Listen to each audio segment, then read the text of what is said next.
Today we are at Leading Men Fiber Arts in Clinton, Illinois. We have such a unique experience for you today. We're actually going to take a tour and then we're going to go back into the dye studio, get another tour, and we're going to get to play with some yarn.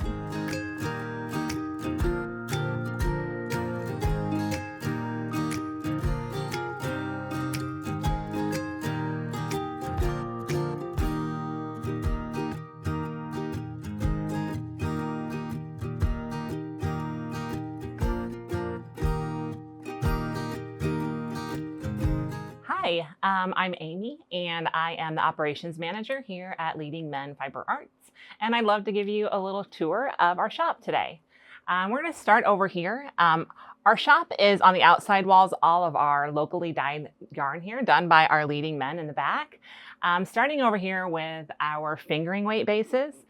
So at first you have everyone's favorite 75-25 standard sock base, which we call our showstopper base. You'll notice a lot of most of our names are based off of things for the leading men, so drama or musical related. So our showstopper base is available as 100-yard skeins. We actually have 50-yard skeins, our intermissions, and minis, and then we have mini gradient sets. So those are all in the showstopper base. And then we also have an MCN base, show stealer. We have a fingering sparkle base, our spotlight base, which is an 80-20.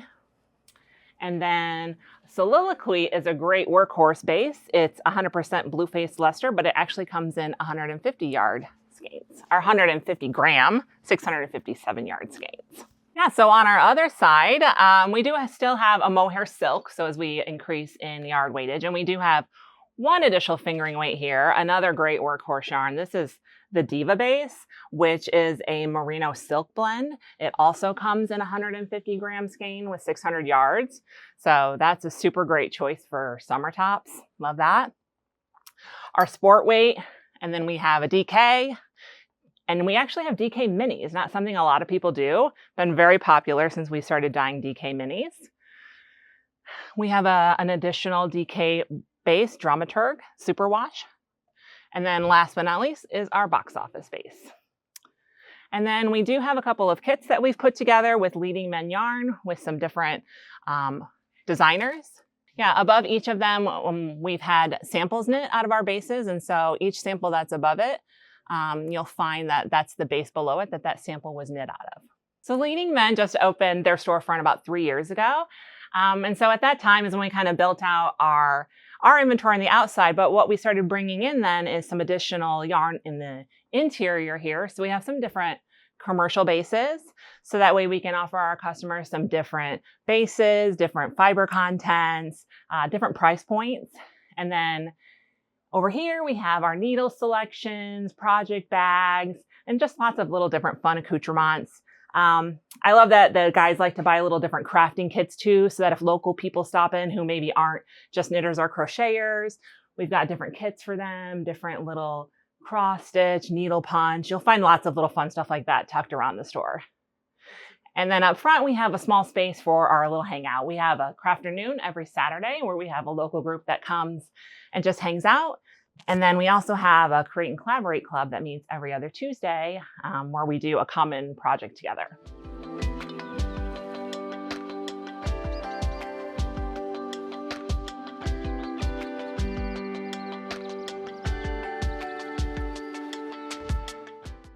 So I'm Steve. I'm one of the leading men and founding owners of Leading Men Fiber Arts, which has been in business for 10 years as of this week, and have envisioned this business. It's been a passion of mine for many, many years, and have been excited to see it grow throughout the last 10 years and can't wait to see what the future brings. So as we step into behind the counter here, we're working more into the studio space, and this is kind of the main hub outside of dyeing. And so we have kind of our desk that we do inventory and emails and things, kind of my desk here, and we have our checkout station. And then over on this side, we have all of our undyed yarn currently in stock on the back wall here. And then we have some of our studio assistants working on things like inventory, taking pictures, grouping minis to be dyed, things of that nature. and just other orders and presenting things together, and little bins and things, and small space, but we know where everything is and kind of compact and things like that. So back here we have our nice fancy light box that we take pictures for our website and social media and things like that. And our door to the basement, which we will not tour today, but that is where the yarn is dried. We have several dehumidifiers down there and a lot of downstock and things like that. So, and then we step into the back room here. This is where the magic happens, all the dyeing. My partner, Andy, who you'll meet, he works kind of out of this sink. I work out of this sink, and we rinse yarn, prep yarn, get it ready, counter for dyeing and things like that. Nothing too fancy. This actually used to be a dog groomer's for about 20 years. So this is where they would wash the dogs and dry them. Believe it or not, they actually have essentially kind of like doggy microwaves that they would dry the dogs in. So those used to be back here. Now they're filled with dye pots. So you can come back this way. We kind of have two separate sections just for Andy and I, so we can kind of do our own thing. Andy will work over here with hot plates. We do have a steam cabinet that we've used off and on. We find it's a little finicky and doesn't get the colors exactly the way we want them. So if we're really, large orders and things like that, we can work with the dye cabinet quicker, but we prefer the personal touch of doing things kind of on their own. And then we have some colorways we do in steam pans and things like that, because we have a variety of different dye styles that we do to kind of give a different essence to it. You can see all the different dyes that we carry over here, and we think every color kind of gives us an opportunity to explore and create something unique here at Leading Men. So yeah, not much to see. That's about it.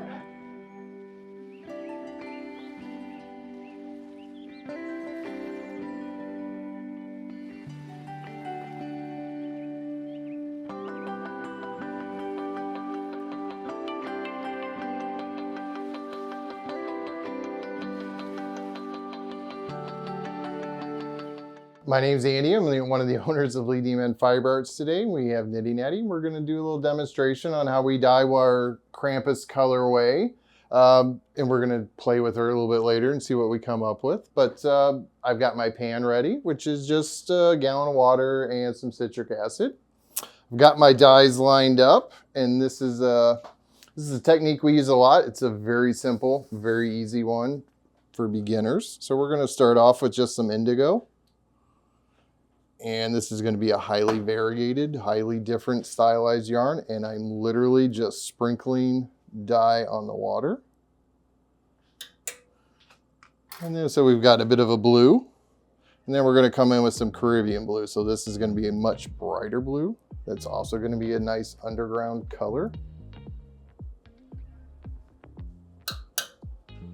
And then we come along with blazing orange because we need something to really brighten this up. Otherwise, it's just going to look like the ocean.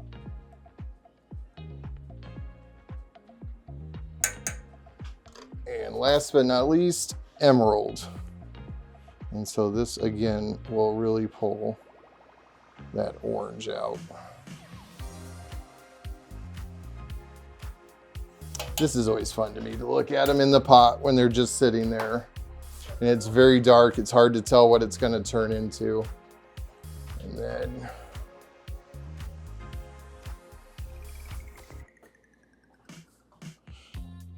got to be slow because we do not want to mix it. We want it just to stay where it's at.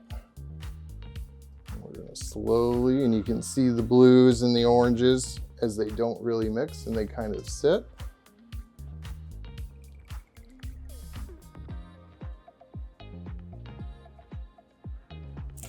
Then we have, sorry to get right here. Well, we have to make sure we get our little bits of white stuff in here because we do not want white spots. Shading is fine, but white isn't what I'm looking for. But I don't really want to mix it too much. As it heats, it'll do most of its own work. And that is it for our Krampus color. Come back when it's done cooking. So now that we've seen what it looks like to dye one style of yarn, we are going to attempt to dye a special Knitty Natty color. And so I kind of got the reins here. So my thought is I want to do a neutral and then have really bright speckles. There's also one other color that we didn't pull out to show. So it could be good. We're going to find out. You never know.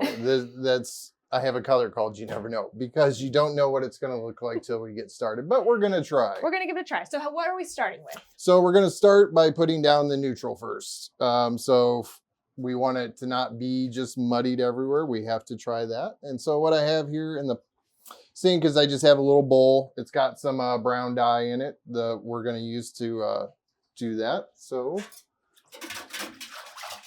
what I will do is I will just grab my 2 wet skeins of yarn. And in I go. And I just want to get it around and move. There's no citric acid in here. There's nothing to try to set it. I'm just trying to get it as even as possible and to get a nice little tan coat. I think we're getting fairly close to where we're looking for. Cool. And again, as we go, if we decide that's not brown enough or dark enough, we can just, the next batch will readjust. All right. But that's about all the dye it's going to take without heating it and actually trying to set it. So it'll give a nice little soft, but it should stay that color as its base because we have our citric acid and whatnot in our next pan.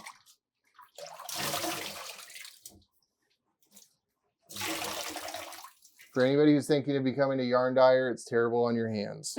Think about that. You might not be able to knit anymore. If you have arthritis, it's not a good choice. Oh gosh. And then once we have our base coat on, we're going to move over here. And now we have our pan. It's just like we did the last one. It's just a little bit less water because we're going to do a kind of low immersion. I always do 2 in a pan. Why do 1 when you can do 2? Yeah. And so all of our recipes are based at least on a 2. And so my point is here, I'm getting it in. I just want to kind of spread it out as evenly as possible without laying a skein on top of another. And once I've got that in, don't need the gloves anymore. And so we're going to start coming in with her colors that she has picked out to see if we can get speckled. So we've got our dyes and that we're going to sprinkle on. We've got a couple purples. Actually, I need one more. I'm sorry. Oh, good. We forgot the yellow. We need the yellow. We're going to wait last for the yellow. Okay. Because I'm feeling that yellow's going to... It's going to kind of dominate. It might... Actually, this purple, these pinks are really going to pop on this. So it's going to be really interesting to see what happens. I'm so excited to see what happens. I'm just going to observe. We're going to start with the smallest measurable amount that I have, which is what we usually use for speckling. I know a lot of people will just sprinkle and spritz, but there's a way to measure. I want to measure so I can be consistent. Sure. So we've got just this tiny little teaspoon. Wow. So 30 seconds, just a little smidge. And then I'm just going to start at one corner. And as you can see, as it already hits, it starts to spread. So restraint is always key. I'm not even going to put the whole thing on there. Yeah. Just because we don't want it to be pink necessarily. That wasn't the point. Yeah. This is Prom Queen, or fuchsia. This one is also very bright, very potent. Yay. And so a little bit of this is going to go a long way. I'm not sure if it's going to translate differently than the other one. Yeah, they were pretty close. Well, they're both kind of like the pinky. Yeah, one's got a little bit of blue in it almost, but I don't know if these are really, so if we do another round, we may change a pink. Take one out, yeah. Because it's almost like 2 of the same. Mm-hmm. So we've got a little bit of the pinks. This is our purple. And again, as this cooks, these are going to mix further. They're going to spread out further. Ooh, that looks cool. They're going to start to dominate a little more, this top, but the bottom doesn't have any dye on it. So you will still have the contrast. Ah. See, I'm liking the purple edition. Me too. What is our last one? Oh, aqua. And And then the bright. So this one will be real subtle. It won't be too bright. You'll start to see the little pops as it hits the water. Yeah, that one's pretty.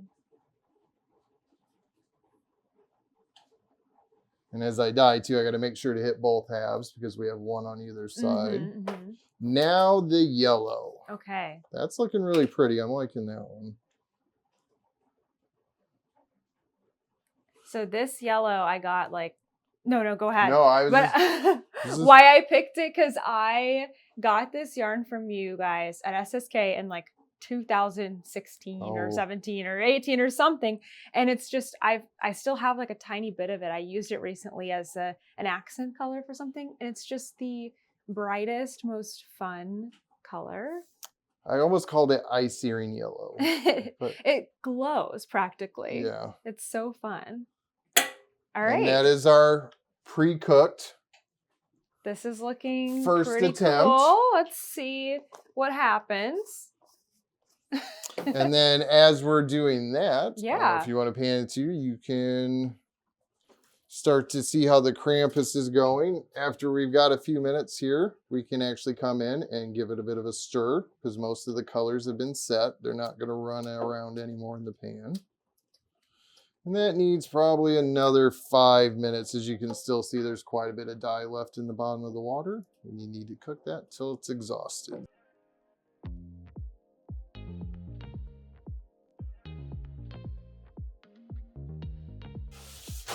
And then we'll see you in about 15 minutes and we'll see what you turn out like.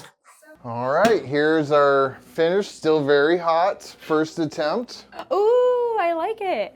So as you can see, a lot of our colors are sitting nicely mixed on the top. It's hard to tell what it's really gonna look like though. We're gonna head over here and give it a dump and a rinse and see what we actually have. I definitely don't think you can see the two pinks, but that's okay. I think the pink looks cool. Yeah, maybe just we'll pick one. Yeah. And so since it's a bit on the warm side, we'll give it a little, cool. little something to cool it down.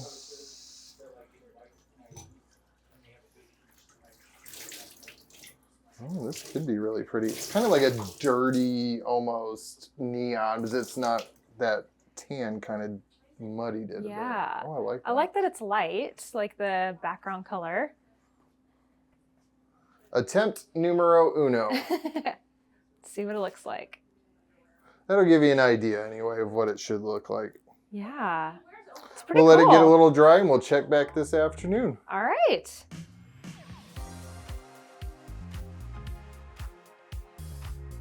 So we then attempted 2 other dyeing techniques with the same dyes, and as you can see, results varied.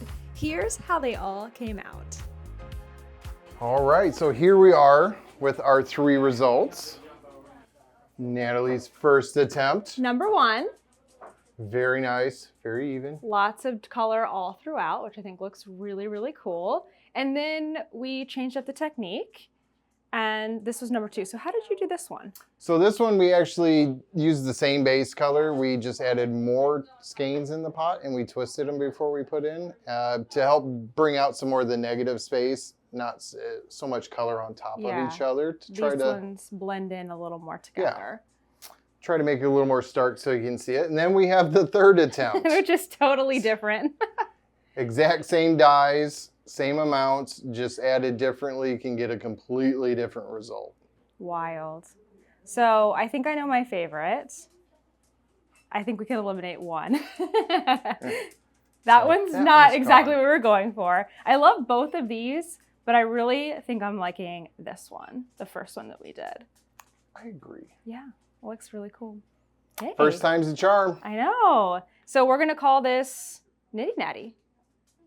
And people will be able to get it as a pre-order online, right? So we'll have all the details linked. So and a nice little toaster mini to probably go with it. A toaster mini. That'll be perfect. As a that sock sounds like a Pop-Tart. Toaster mini. That would be delicious. So cute. Didn't the yarn just come out so cool? I have it caked up to show you, and I also have a little sample. Oh, don't you just love it? So it came out so pretty. I really wanted that neutral with the splashes of color, and the neutral in the background really goes from like a true, just like not very colorful, but then to like this beautiful like ballet pink. It's exactly what I wanted. And look at how it knits up. It is so pretty. I'm making a sock right now. I'm just so pleased with how it came out. Okay, if you want to get this yarn, it is available now as a pre-order. I'll put the link down below. And guess what? It doesn't just come with the Knitty Natty skein. It comes as a sock set. There are 2 mini skeins that it comes with. I'm putting in a picture here. There is a light tan brown one that's called Toaster. He's right here behind me. And then there is a lovely blue one that picks up on the blue in the yarn, and it is called Kent-ergy. So if you saw the Barbie movie, you know that Kent-ergy is a thing, but Kent's name has a T, so we just had to go for Kent-ergy. So this is a full family sock set. Knitty Natty main skein, Toaster, and Kent. He's not behind me, but you get it. Toaster and Kent-ergy. It is a full sock set that retails for $42, I believe, but again, everything will be down below. And you can pre-order it all the way up until October 10th. That's when the pre-order is going to close. This color may be available later, but we don't know, so you better get it now as the sock set. I am really excited to be able to offer this beautiful, unique, exclusive colorway, and honestly, it is an absolute dream for me to get a colorway with my name on it. We walked into Leading Men Fiber Arts and I saw right away the yarn hoarder color, and I remember getting that skein, I don't know, 5 years ago, and being like, wow, one day, actually I don't even know if I had that thought because I wasn't even podcasting then, but like, wouldn't it be cool to be that person one day that has a yarn named after them? Like, how cool is that? This is so special. And now that's the reality that I'm living, and I'm just super grateful. So I'll have the link down below to order. Everything is going to be there, all the details, but again, you have until October 10th, and all orders are going to ship by October 31st, though some may come a little earlier, especially if you're a little quick and you're on the first end of things. You might be getting your skein a little sooner. So I can't wait to knit socks with you all with our special Knitty Natty and Toaster and Kent-ergy yarns. Thank you all for watching this video and for supporting Leading Men Fiber Arts and for supporting me by watching the video and purchasing the yarn. Okay, back to the video. Bye.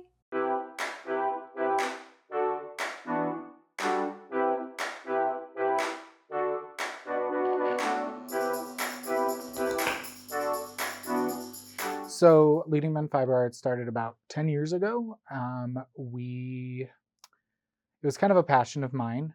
I used to do a video podcast called Dramatic Knits. Sadly, no longer, but there might be a reiteration here soon, which we'll discuss.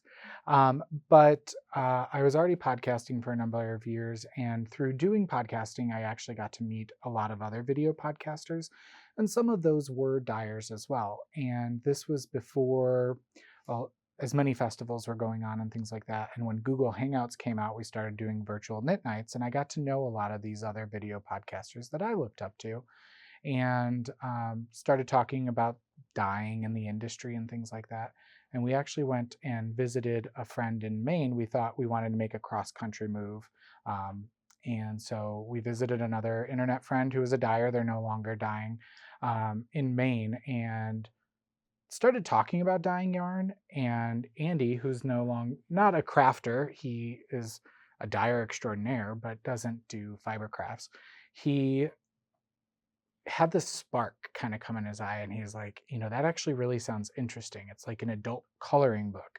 There's a different medium in which you can apply color and artistry. And so we drove home from Maine, because we drove out there, and we were kind of just planning and talking about it. And needless to say, we decided to stay here in Central Illinois. And so we decided that when we bought our first house, we wanted to start the business. And so we were looking for a house that would accommodate that. And so 10 years ago in 2013, we closed on our house on August 1st. And by August 25th, we had opened our store online and Out of our house. Working out of our kitchen. We always like to say that our business started with our $500 earnest money check from our house. And that's the only investment we've made in the business other than the business feeding itself. And from there, it just kept growing and evolving. And we were doing this part-time for about 4 years.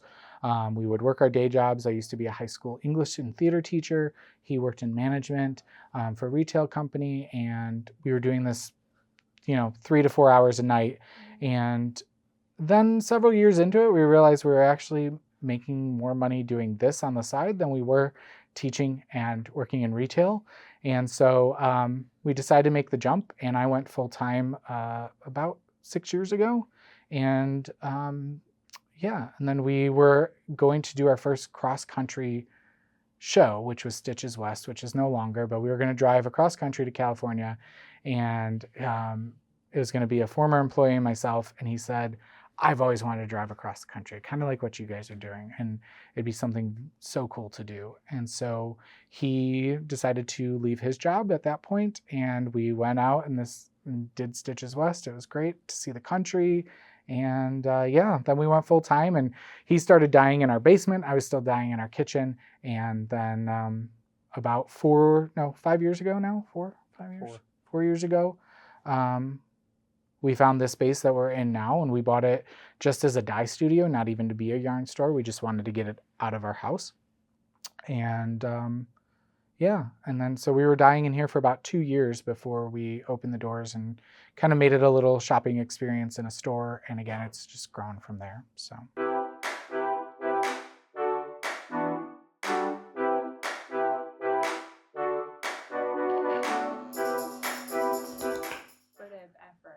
So, funny story. You want to tell?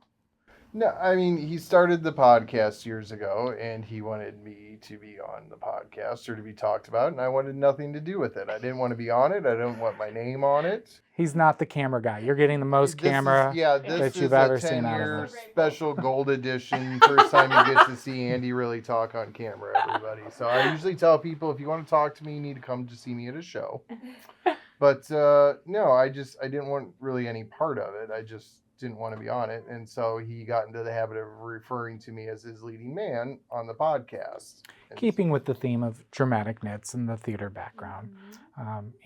Being a high school teacher, your kids are going to find your videos, which they did. And, there's goods and a lot of bads that come from that.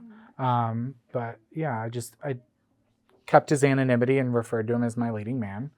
And when we decided to go into business, we thought, well, Dramatic Knits is the podcast. We want to do something a little bit different to show the difference. And we should mention, for those of you who don't know, Steve was also an English and theater major and teacher, so that's where a lot of the theater comes from and the background in the podcast. So.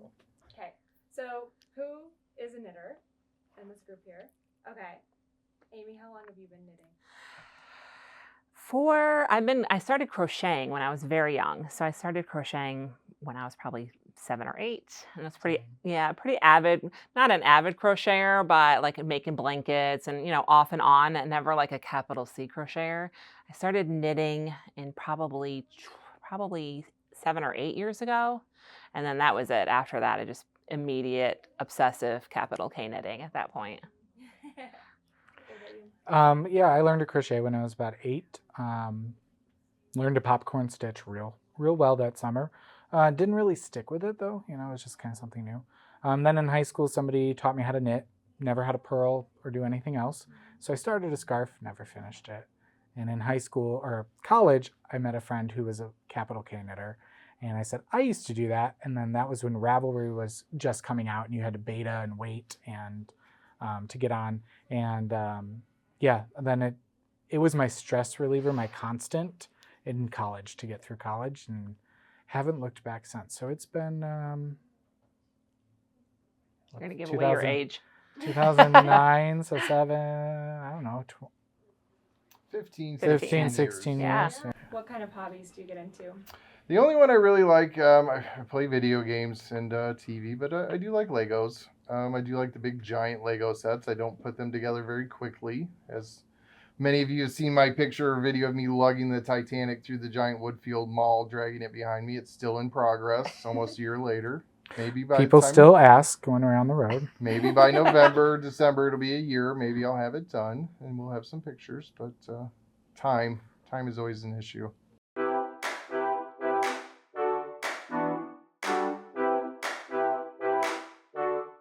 I mean, we've been lucky enough to get a handful of studio assistants, and now Amy's joining our team recently, that we can kind of make this into a fully functioning operation. Because we're a little, I like to plan. He's a little more fly off the seat of his pants, but then we're also kind of swapping those roles as we've, relationship and partnership, things, change and grow. But excited to add Amy to our team as our operations manager. She's going to help us, think of future collaborations and kits and projects, but also keep us streamlined to know, okay, you have this coming up, we need to get this done, or we have to dye this, or just keeping things a little more streamlined. So No, we don't usually get a lot of days off. We usually work 6, sometimes 7 days a week, because we travel. Like, we were gone this weekend. We got back Sunday night. We were here probably 10 hours yesterday trying to put Humpty Dumpty back together so it looks decent today. And and then we're dyeing yarn, and that's some months. Like I was saying, next month, I think we're home 9 days. And the rest. So I was trying to figure out, I need to, like he said, efficient with my days when I'm here because we're taking orders and things that need to be dyed as we go. So, no, a lot of planning, big schedule. I never wanted to live my life by a calendar or one of those people who be like, let me check my schedule. I always have to get my phone out and look. And I'm now one of those people. And it drives me nuts because, like you said, I'm very much a free spirit. I'm a come and go kind of with the flow person. But yeah. Adapt and change. Definitely.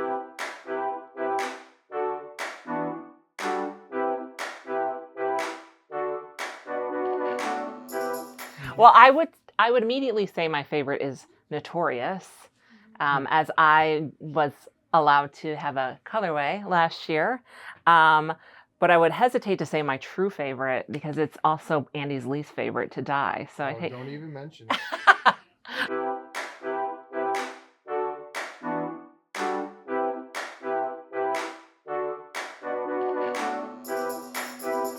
Little palpitations and maybe a bit of buyer's. We just bought a 150-year-old old railroad hotel. Yep.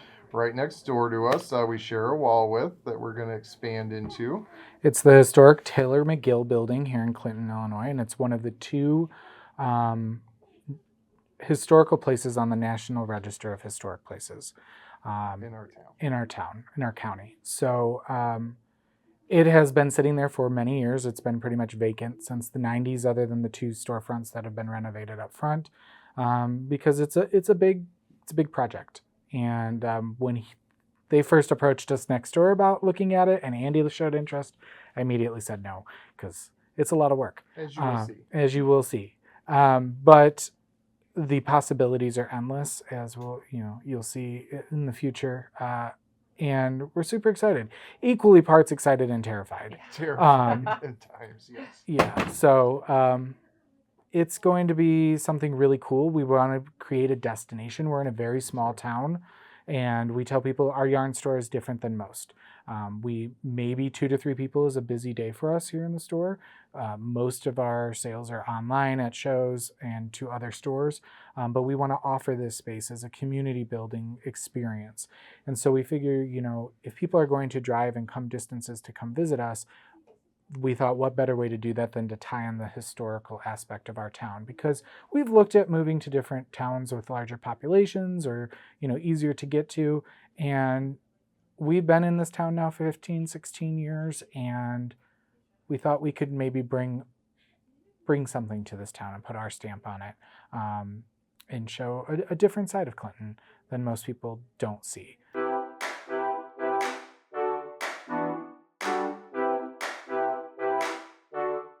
So I've been at the store for a while. I've only been working here for like a week, but I've been a staple, I would say, on the social side of the store since they opened. It's just kind of natural that that's something that I'll kind of step into, is kind of organizing and facilitating a lot of just social stuff and maybe social media as those things start to grow. But we have every Saturday, we have open crafting from 1 to 4. And that's just anything you want to work on. We have crocheters and knitters. But if people want a diamond art or, I don't know, embroidery for paper sure. craft, cross stitch. Yeah. And then, so that meets every Saturday. And then every other Tuesday, we have Create and Collaborate Club. And that is where we work on a common theme. So it's not always set in stone what it is. Sometimes it's a certain pattern. Sometimes it's a certain designer. Right now, we're actually just doing a concept. We're all doing summer tees. But yeah, when we just kind of decide, it's kind of quarterly. Sometimes it depends on the project if it gets shortened or lengthened, but we aim for about a quarterly project, so everyone has about 3 months to finish it. And then when it gets done, then whoever's kind of in it kind of works together to kind of decide what's going to be the next theme for the next one. We also have a big retreat every year. Yeah. It's coming up actually in just a couple of weeks. It's called Knitting at the Estate. It's about 30 minutes a direction away from here. Yeah. I'm geographically challenged, but that way. Southeast, I believe. Southeast. Yeah, I'm geographically challenged. At this beautiful place called the Allerton Retreat Center. And it's just, I don't know how to explain it. You probably know more about the history of it, but it's just a gorgeous, gorgeous setting. Yeah, it's a state park that's actually owned by the University of Illinois now, but it was given to them by Robert Allerton in the 1940s, I think. It was 20s the mansion was built, but it is a state park with 14 formal gardens, and a mansion and different housing things and ponds and lakes and things like that. So lots of room to go out and explore during the retreat. And we bring in 2 teachers, we do goodie bags, we have an open market on Saturday. This year it'll be the 23rd from 2 to 5 p.m. It's usually you can't get into the mansion unless you get prior acceptance, but because we do the market, you can get in there. And we bring about a dozen other vendors from across the Midwest, mostly, but some farther away, to vend there for that afternoon. We have like a masseuse on hand to do chair massages. We do fun activities, and all your meals are included. And if you purchase an on-site spot, you get your rooming included as well. For 2024, our signups will go live in about mid-February. And you can find all the information at knittingattheestate.com. And what else is coming down the pike? I also am not trying, but I think I have successfully convinced Steve to rejoin YouTube. I know people had been asking, and he tried. I know he's tried to shoot out a couple of episodes lately, but he needed to be inspired. So I have begged. She's coerced. I've coerced Steve into joining me, and we're going to start a podcast.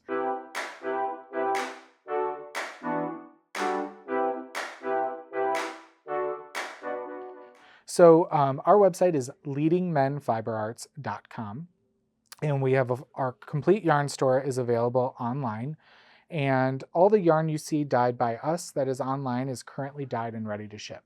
Now that being said, we do have a colorway page at the top of our website, and it has swatches of all of our colors knit up. And if you see a color you really love, but it's not currently available, you can place a custom order by filling out the form at the top of our website.